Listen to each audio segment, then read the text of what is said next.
এই হাঁসবার চলে যাইতেছে, হাঁসবারে যা মাল জোড়াইছি অধিকাংশ চলে গেছে। 400 টাকা বদলে দিয়ে কি সংসার চালাই আপনার জমি লইবার মতো আমার কোনো হত নাই। ব্যাগ দেশে উন্নতির জোয়ার আছে, আমাদের এলাকাত কোনো উন্নতির জোয়ার নাই। নদীর এপার ভাঙে ওপার ঘরে, এই তো নদীর খেলা। দর্শক, আমার পেছনে যে নদীটি দেখছেন এটি মেঘনা নদী। লোকে বলে সর্বনাশা মেঘনা নদী, কারণ এই নদীর গর্ভে এই অঞ্চলের হাজার মানুষের স্বপ্ন, শেষ সম্বল গর্বিটা বিলীন হয়ে গিয়েছে। আমরা আজ এখানে এসেছি এক শিল্পী বেগমের গল্প শুনতে, যার ভিটে মাটি এই নদীর গর্ভে 5 বার হারিয়েছে। বাপদাদার ভিটেমাটি থেকে শুরু করে নিজের তিলে তিলে গড়া সংসার সবই গিলে খেয়েছে রাক্ষসে নদী। একবার দুবার নয়, 5 বার নদী ভাঙ্গনে নিঃস্ব হয়েছেন শিল্পী বেগম।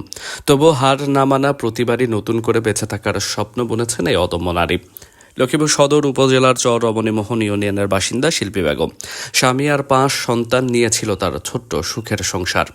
কিন্তু ভয়াল মেঘনার নির্মম থাবা বারে বারে ভেঙে দিয়েছে তার স্বপ্ন। একে একে 5 বার নদী ভাঙ্গনের শিকার হয়ে গৃহহীন হতে হয়েছে তাকে। কত কষ্টের বিনিময়ে এই বাড়িটা হারাইছি। যখন জোয়ারে আসে তখন কি আমরা বাড়িঘর ছাড়ি কি যাব, নাকি আমাদের সংসারে মাল সামান লই যাবো, এইটা কোনো দিশ দিয়ে হাই না। এই হাঁসবার চলে যাইতেছে, হাঁসবারে যা মাল জোড়াইছি অধিকাংশ চলে গেছে। বর্তমানে অন্যের জমিতে কোনো রকম ঠাঁই মিলল প্রতিদিন কাটে তার চরম নিশ্চয়তায়। শিল্পী বেগমের মতো এলাকার অসংখ্য মানুষ একইভাবে বাস্তুহারা। তবে আশার কথা শুনিয়েছেন জেলা প্রশাসক SM মেহেদি হাসান। তিনি জানান, ভাঙন রোধে 7 কিলোমিটার এলাকায় ব্লক দিয়ে বাঁধ নির্মাণের প্রকল্প হাতে নেওয়া হয়েছে। ক্ষতিগ্রস্ত পরিবারগুলোকে সরকারি তহবিল থেকে সহায়তারও আশ্বাস দেন তিনি। শিল্পী বেগমের মতো হাজারো মানুষের দাবি একটি টেকসই বেড়িবাঁধ, যাতে আর কাউকে তার সাজানো সংসার বারবার নদীগর্ভে হারাতে না হয়। আমাদের নানার বাড়ি ভাঙছে, আমাদের চাচার বাড়ি ভাঙছে, তারপরে আমাদের নিজস্ব বাড়ি ছিল ওটাও ভেঙে ফেলছে।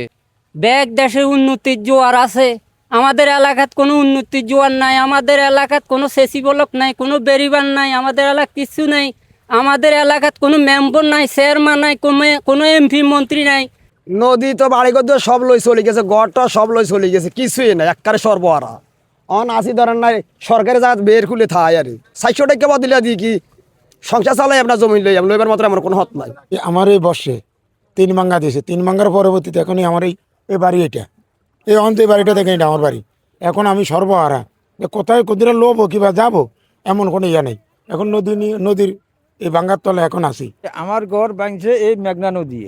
এখান থেকে মনে করেন আমরা ওই বসত বাড়ি ভাঙছে স্যার, উন্নয়নের করা মিলিয়ন কোনো রকম আমরা মাথা গুঁজে আছি।